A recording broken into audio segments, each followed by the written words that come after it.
Hi guys, welcome to another video. और आज के इस वीडियो में हम बात करेंगे रिसेशन और ले-ऑफ्स जो आजकल काफ़ी हो रहे हैं। और जैसा आप सबने न्यूज़ में देखा होगा कि काफ़ी ले-ऑफ्स हो रहे हैं, इंडिया में भी काफ़ी ले-ऑफ्स हुए और यूएस में भी काफ़ी ले-ऑफ्स हुए। और ऐसा सुनने में आ रहा है और बहुत से लोग ऐसा बोल रहे हैं कि आने वाले टाइम में रिसेशन आ सकता है या आ चुका है। और ये जो रिसेशन है ये काफ़ी वर्स है और ये बहुत सारी इंडस्ट्रीज़ को, जॉब्स को इम्पैक्ट करेगा। तो मैंने एक आर्टिकल लिखा था लिंक्डइन पे कुछ दिनों पहले, जिसमें मैंने मतलब बहुत ही ब्रीफ और बहुत ही समराइज्ड वे में मतलब इन सब चीज़ों के ऊपर बात की थी।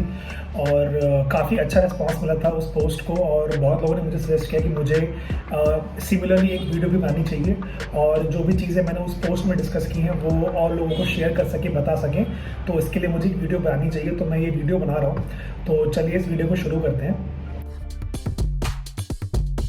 तो सबसे पहला क्वेश्चन जो हमारे दिमाग में आता है वो ये है कि क्या इंडिया में रिसेशन है। तो अगर मैं बहुत फ्रैंकली होकर बोलूँ तो नहीं, इंडिया अभी रिसेशन में नहीं है और इंडिया अभी मतलब काफ़ी स्टेबल है as a country, as a economy. तो वो मतलब आपका सोचना गलत है कि इंडिया रिसेशन में है।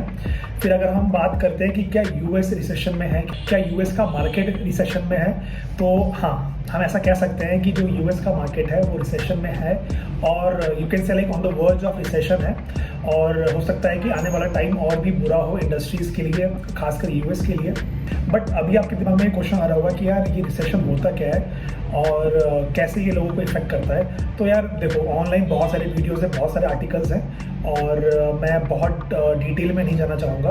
बहुत सारे ऐसे फैक्टर हैं जिन पे रिसेशन मतलब डिपेंड करता है, जैसे वर्ल्ड पॉलिटिक्स कैसी है, जियो पॉलिटिक्स कैसी है, कहीं किसी कंट्री में वॉर चल रहा है जैसे रशिया यूक्रेन वॉर चल रहा है। फिर पहले का इकोनॉमी का जो टाइम था वो कैसा था, जो लास्ट ईयर का ग्रोथ था वो कैसा था, जैसे कोविड में मतलब काफ़ी मार्केट मतलब काफ़ी उथल पुथल था। तो बहुत सारी चीज़ों पे डिपेंड करता है। बट अगर हम एक बेसिक डेफिनेशन देखें ऑनलाइन, अगर आप गूगल करोगे तो एज पर दी डेफिनेशन, अगर किसी भी कंट्री की जो जीडीपी ग्रोथ है वो 2 कंसेक्यूटिव क्वार्टर में नेगेटिव में जाती है, तो ऐसा माना जाता है कि वो कंट्री की जो इकोनॉमी है वो रिसेशन में जा रही है या फिर रिसेशन में है। तो इंडिया का फॉर्चुनेटली जो लास्ट 2 रिसेशन का जो जीडीपी ग्रोथ है वो पॉजिटिव रहा है और अच्छा रहा है। लेकिन अगर आप यूएस का देखोगे तो यूएस का जो जीडीपी ग्रोथ है वो उतना नहीं हुआ है जितना वो सोच रहे थे और अचीव करना चाह रहे थे। और अगर आप क्वार्टर टू क्वार्टर अगर आप ग्रोथ देखोगे तो कहीं ना कहीं जो उनका जीडीपी ग्रोथ है वो नेगेटिव में है। तो इसलिए हम कह सकते हैं कि यूएस का जो मार्केट है वो उतना अच्छा नहीं है और रिसेशन में है। तो ये तो हो गई कुछ बेसिक बातें। अभी जो मेन मुद्दा है उस पर आते हैं कि ये जो रिसेशन है जो कि मतलब इंडिया में नहीं, बाहर ग्लोबली आ रहा है या यूएस में है, वो इंडिया को कैसे इफेक्ट करेगा। तो यार देखो, बहुत सा सिंपल सा फंडा है। देखो, जितने भी बड़ी बड़ी टेक जाइंट्स कंपनीज हैं या बड़ी बड़ी एसेट मैनेजमेंट कंपनीज हैं वो सब मोस्टली यूएस में है या फिर उनके हेडक्वार्टर्स यूएस में है और काफ़ी सारा उनका पैसा ना मतलब यूएस डॉलर में है। पहली चीज़ तो ये हो गई।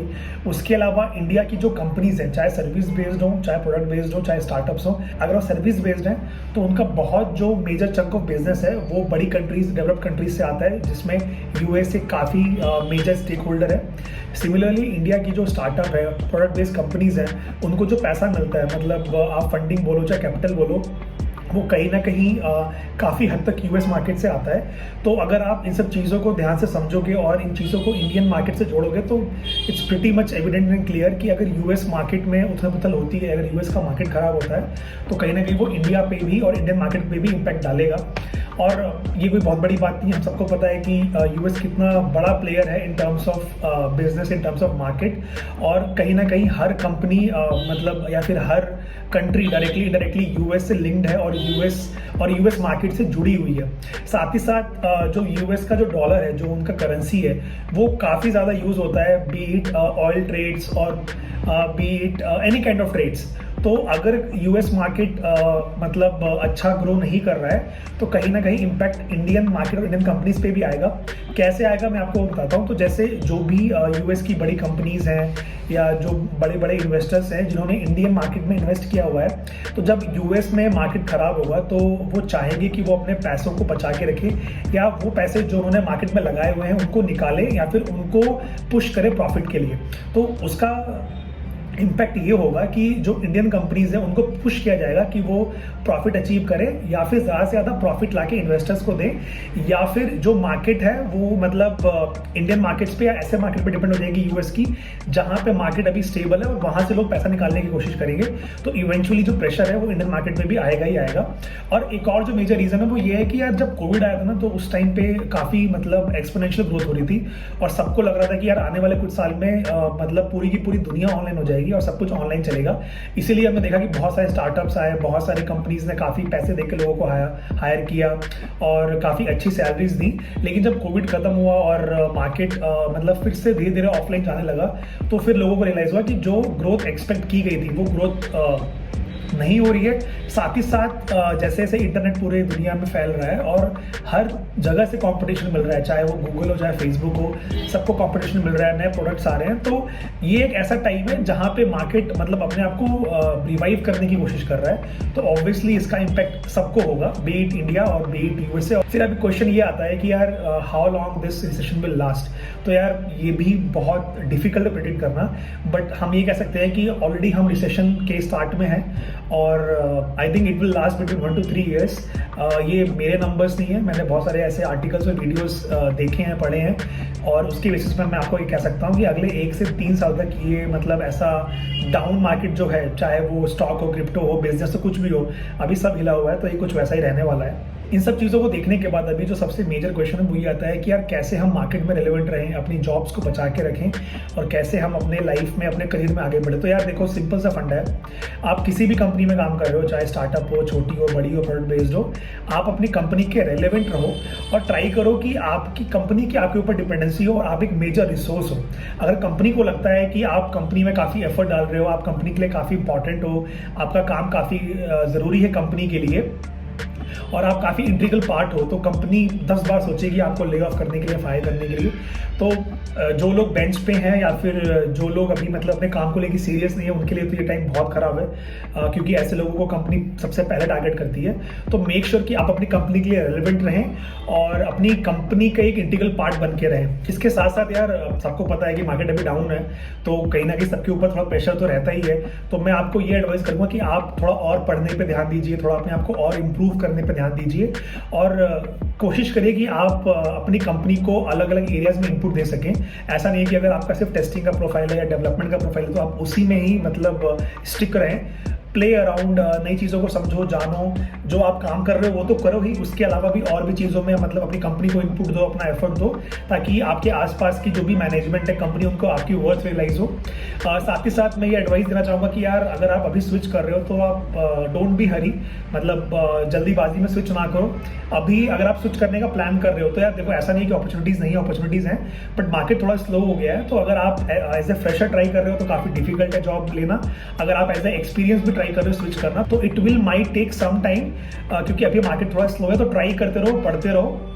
और अगर आप जॉब स्विच कर रहे हो, अगर आप किसी ऐसे स्टार्टअप को या प्रोडक्ट बेस को ज्वाइन कर रहे हो जिसने अभी ले ऑफ किया है या फिर जिसका मार्केट अभी उतना अच्छा नहीं चल रहा है, तो ऐसी कंपनीज को आप अवॉइड करो। और अगर आप फिर भी ज्वाइन करना चाहते हो तो कुछ चीज़ों के बारे में पढ़ो, जानो कि कंपनी की मतलब जो ग्रोथ है वो क्या है, ईयर ऑन ईयर ग्रोथ क्या है, क्या वो कैश बर्न कर रहे हैं यूजर को अभी भी एक्वायर करने के लिए, या फिर वो कैश पॉजिटिव है, उनका प्रॉफिट बन रहा है, या अभी कितनी रिसेंटली उन्होंने फंडिंग उठाई है, अभी कितनी रिसेंटली उन्होंने लोगों को ले ऑफ किया है, या कंपनी की साइज क्या है, आपका काम क्या है। इन सब चीज़ों के बारे में आप रिसर्च करो, स्टडी करो और तभी एक डिसीजन लो एक कंपनी को ज्वाइन करने का। नहीं तो आई वुड एडवाइस कि आप जिस कंपनी में काम कर रहे हो, जहाँ पे आपकी अच्छी बनती है, आपकी अच्छी डिपेंडेंसी है, उस कंपनी में आप रहो।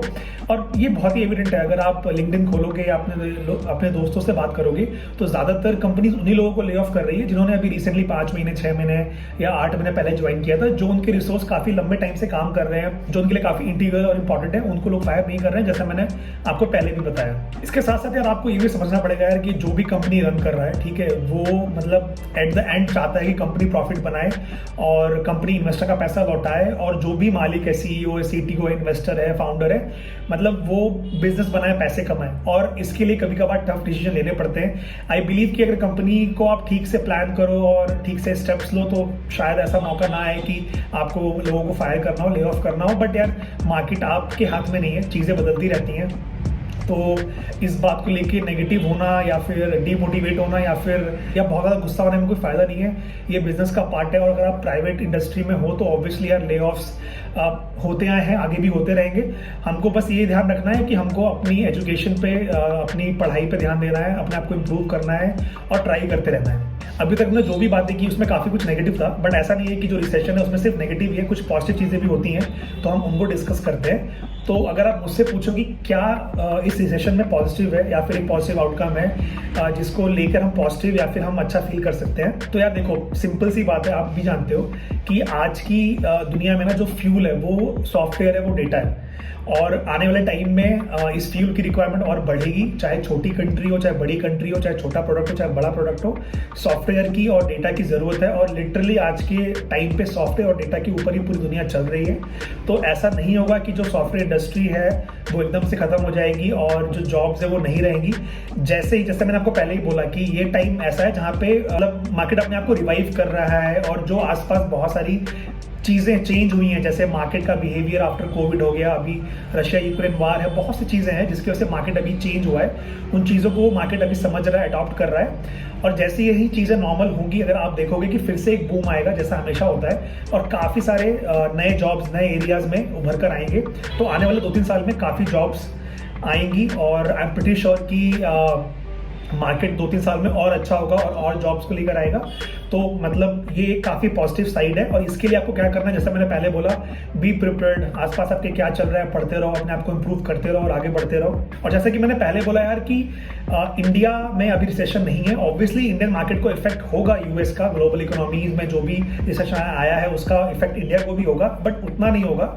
और जो ग्लोबल रिसेशन है, जैसे मैंने बोला, 1 से 3 साल तक चल सकता है। आई थिंक इंडिया में उतना लंबा नहीं चलेगा और इंडिया काफ़ी जल्दी काफ़ी स्ट्रांगली बाउंस बैक करेगा और हम देखेंगे कि इंडिया में उतना मतलब इम्पैक्ट नहीं होगा रिसेशन का। होगा, हम देख भी रहे हैं कि ले-ऑफ्स हो रहे हैं, बट उतना नहीं होगा। ये 2 चीज़ें हैं जो कि इस रिसेशन को देख के मुझे लगता है कि पॉजिटिव साइंस है कि इंडिया में उतना रिसेशन नहीं है और रिसेशन जैसे ही खत्म होगा काफ़ी सारी जॉब्स नई नई क्रिएट होंगी। तो यार don't worry, just keep focusing और एक दूसरे की हेल्प करो यार और फोकस करो नेटवर्किंग करने में। लिंक्डइन मतलब एक बहुत ही अच्छा मीडियम है और भी आज के टाइम में बहुत सारे सोशल मीडिया है जहाँ पे आप नेटवर्किंग कर सकते हो।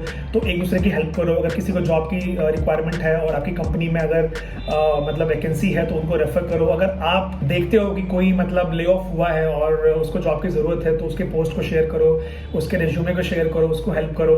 और आई थिंक यही पूरी कम्युनिटी को करने की ज़रूरत है। अगर हम सब एक दूसरे की हेल्प करेंगे और एक दूसरे का साथ देंगे, अपने आप को इम्प्रूव करेंगे, तो यार ये टाइम भी कट जाएगा। और जैसा मैंने बोला यार, रिसेशन तो आते आते रहेंगे। अभी आया है, 10 साल बाद फिर आएगा। ये तो मतलब पार्ट है इंडस्ट्री का, तो इतना घबराने की ज़रूरत नहीं है। अपना काम करते रहो, डोंट वरी, सब ठीक हो जाएगा। तो दैट्स इट। आई थिंक आपको ये वीडियो अच्छा लगा हो और मैंने बहुत ही मतलब सिंपल शब्दों में उन सारे क्वेश्चंस को आंसर करने की कोशिश की है जो एज ए कैंडिडेट और एज ए फ्रेशर आपके दिमाग में शायद जो डाउट्स होंगे। तो बस यही था आज का वीडियो। मिलते हैं नेक्स्ट वीडियो में। Bye bye.